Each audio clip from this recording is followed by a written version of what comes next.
से ना रुके हम, मर्जी से चले हम, बादल सा गरजे हम, सावन सा बरसे हम, सूरज सा चमके हम, स्कूल चले हम, स्कूल चले हम।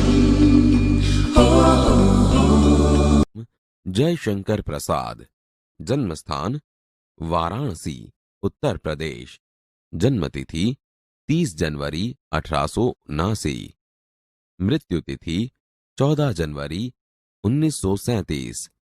मुख्य कृतियां चंद्रगुप्त, स्कंदगुप्त, ध्रुव स्वामिनी उनके प्रमुख नाटक है।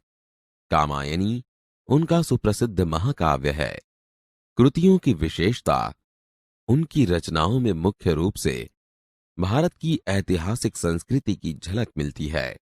रोहतास दुर्ग के प्रकोष्ठ में बैठी हुई युवती ममता शोण के तीक्ष्ण गंभीर प्रवाह को देख रही थी। मन में वेदना, मस्तक में आंधी, आंखों में पानी की बरसात के लिए वह विकल थी। वह रोहतास दुर्ग के मंत्री चूड़ामणि की एकमात्र दुहिता थी। उसके लिए कोई अभाव होना असंभव था, परंतु वह विधवा थी। उसकी विडंबना का अंत कहां था? चूड़ामणि ने चुपचाप उस प्रकोष्ठ में प्रवेश किया। शोण के प्रवाह और उसके कलनाद में ममता अपना जीवन मिलाने में बेसुध थी। पिता का आना न जान सकी। चूड़ामणि व्यथित हो उठे। स्नेहपालिता पुत्री के लिए क्या करे, यह स्थिर न कर सके थे। लौटकर बाहर चले गए, ऐसा प्रायः होता, परंतु आज मंत्री के मन में बड़ी दुश्चिंता थी। पैर सीधे न पड़ते थे। एक प्रहर बीत जाने पर वे फिर ममता के पास आए। उस समय उनके पीछे 10 सेवक चांदी के बड़े थालों में कुछ लिए खड़े थे।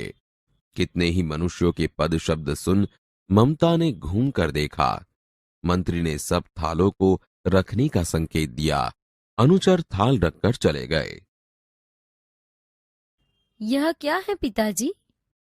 तेरे लिए बेटी, उपहार है। कहकर चूड़ामणि ने आवरण उलट दिया। स्वर्ण का पीलापन उस सुनहरी संध्या में विकीर्ण होने लगा। ममता चौंक उठी। इतना स्वर्ण यह कहां से आया? चुप रहो ममता, यह तुम्हारे लिए है। तो क्या आपने शत्रु का उत्कोच स्वीकार कर लिया? पिताजी, यह अनर्थ है, अर्थ नहीं। लौटा दीजिए पिताजी। हम लोग ब्राह्मण हैं, इतना सोना लेकर क्या करेंगे? इस पतनोन्मुख प्राचीन सामंत वंश का अंत समीप है बेटी। किसी भी दिन शेर शाह रोहतास दुर्ग पर अधिकार कर सकता है। उस दिन मंत्रित्व न रहेगा। तब के लिए बेटी। हे भगवान, विपद के लिए इतना आयोजन, परमपिता की इच्छा के विरुद्ध इतना साहस। पिताजी, क्या भीख न मिलेगी? क्या कोई हमें 2 मुट्ठी अन्न न देगा? यह असंभव है। फेंक दीजिए पिताजी, मैं कांप रही हूँ। इसकी चमक आंखों को अंधा बना रही है। मूर्ख है, कहकर चूड़ामणि चले गए। दूसरे दिन जब डोलियों का तांता आ रहा था, मंत्री चूड़ामणि का हृदय धक धक करने लगा। वे अपने को रोक न सके। उन्होंने जाकर रोहतास दुर्ग के तोरण पर डोलियों का आवरण खुलवाना चाहा। यह महिलाओं का अपमान करना है। बात बढ़ गई। तलवारें खींची। मंत्री वहीं मारे गए। राजा रानी और कोष सब छली शेरशाह के हाथ पड़े। निकल गई ममता। डोली में भरे हुए पठान सैनिक दुर्ग भर में फैल गए, परंतु ममता न मिली। काशी के उत्तर में स्थित धर्मचक्र विहार मौर्य और गुप्त सम्राटों की कीर्ति का खंडहर था। खंडित शिखरों वाले भवन तृण गुल्मों के ढके हुए प्राचीन और ईंटों के ढेर में बिखरी हुई भारतीय शिल्प की विभूति ग्रीष्म की चंद्रिका में स्वयं को शीतल कर रही थी। जहां गौतम का उपदेश ग्रहण करने के लिए पंचवर्गीय भिक्षु पहले मिले थे, उसी स्तूप के भग्नावेश की मलिन छाया में एक झोंपड़ी के दीपालोक में एक स्त्री पाठ कर रही थी। अनन्या श्विन्तयन्तो मां ये जनाः पर्युपासते। पाठ रुक गया। एक भीषण और हताश आकृति दीपक के मंद प्रकाश में सामने खड़ी थी। स्त्री उठी, उसने कपाट बंद करना चाहा, परंतु उस व्यक्ति ने कहा, माता, मुझे आश्रय चाहिए। तुम कौन हो? मैं मुगल हूँ। चौसा युद्ध में शेरशाह से विपन्न होकर रक्षा चाहता हूँ। इस रात अब आगे चलने में असमर्थ हूँ। क्या शेरशाह से? हाँ माता।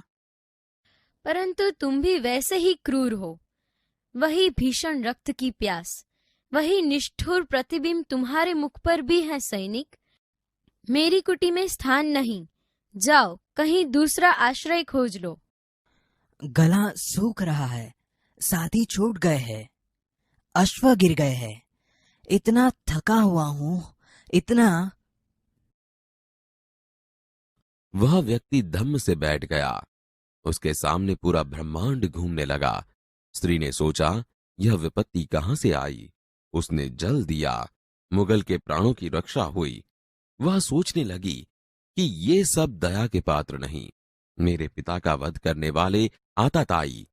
दृढ़ा से उसका मन विरक्त हो गया। माता, तो फिर मैं यहाँ से चला जाऊं? स्त्री विचार कर रही थी, मैं ब्राह्मणी हूं, मुझे तो अपना धर्म अतिथि देव के सत्कार का पालन करना चाहिए, परंतु यहां नहीं, ये सब दया के पात्र नहीं। परंतु यह दया तो नहीं, कर्तव्य करना है। तब मुगल अपनी तलवार टेक कर उठ खड़ा हुआ।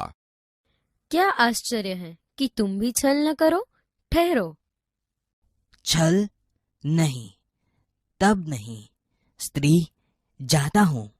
तैमूर का वंशधर स्त्री से छल करेगा? जाता हूं, भाग्य का खेल है। यहाँ कौन दुर्ग है? यही झोपड़ी ना, जो चाहे ले लो। मुझे तो अपना कर्तव्य निभाना पड़ेगा। जाओ भीतर थके हुए पथिक, तुम चाहे कोई भी हो, मैं तुम्हें आश्रय देती हूँ। सब अपना धर्म छोड़ दे तो क्या मैं भी छोड़ दूं? मुगल ने चंद्रमा के मंद प्रकाश में वह महिमामय मुखमंडल देखा। उसने मन ही मन नमस्कार किया। ममता पास की टूटी दीवारों में चली गई। भीतर थके पथिक ने झोपड़ी में विश्राम किया। प्रभात में खंडहर की संधि से ममता ने देखा, सैकड़ों अश्वारोही उस प्रांत में घूम रहे हैं। वह अपनी मूर्खता पर स्वयं को कोसने लगी। मिर्जा, मैं यहाँ हूँ। शब्द सुनते ही प्रसन्नता की चित्कार ध्वनि से वह प्रांत गूंज उठा। ममता अधिक भयभीत हुई। वह स्त्री कहाँ है? उसे खोज निकालो। ममता छिपने के लिए अधिक सचेष्ट हुई। वह मृगदाव में चली गई। दिन भर उसमें से न निकली। संध्या हो गई। वे लोग जाने लगे। ममता ने सुना, पथिक घोड़े पर सवार होते हुए कह रहा था, मिर्जा, उस स्त्री को मैं कुछ दे न सका। उसका घर बनवा देना, क्योंकि मैंने विपत्ति में यहाँ विश्राम पाया था। यह स्थान भूलना मत। इसके बाद वे वहां से चले गए। चौसा के मुगल पठान युद्ध को बहुत दिन बीत गए। ममता अब 70 वर्ष की वृद्धा है। एक दिन वह अपनी झोंपड़ी में पड़ी थी। शीतकाल का प्रभाव था। उसका जीर्ण कंकाल खांसी से गूंज रहा था। ममता की सेवा के लिए गांव की 2-3 स्त्रियां घेर कर बैठी थी, क्योंकि ममता आजीवन सबके सुख दुख की सहभागिनी रही थी। ममता ने जल पीना चाहा। एक स्त्री ने सीपी से जल पिलाया। सहसा एक अश्वारोही उसी झोंपड़ी के द्वार पर दिखाई पड़ा। वह अपनी धुन में कहने लगा, मिर्जा ने जो चित्र बनाकर दिया है वह तो इसी जगह का होना चाहिए। वह बुढ़िया मर गई होगी।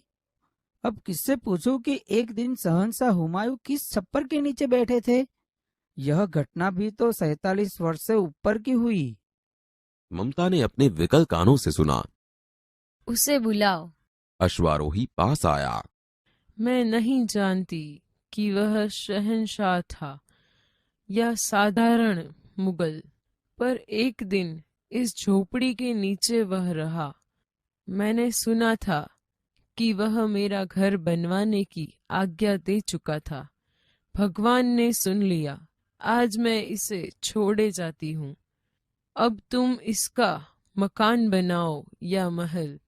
मैं अपने चिर विश्राम गृह में जाती हूँ। बुढ़िया के प्राण पखेरु उड़ गए। वह अश्वारोही अवाक खड़ा रह गया। वहां अष्टकोण मंदिर बना और उस पर शिलालेख लगाया गया। सातों देश के नरेश हुमायूं ने एक दिन यहां विश्राम किया था। उनके पुत्र अकबर ने उनकी स्मृति में यह विशाल गगनचुंबी मंदिर बनवाया, पर उसमें ममता का कहीं नाम न था।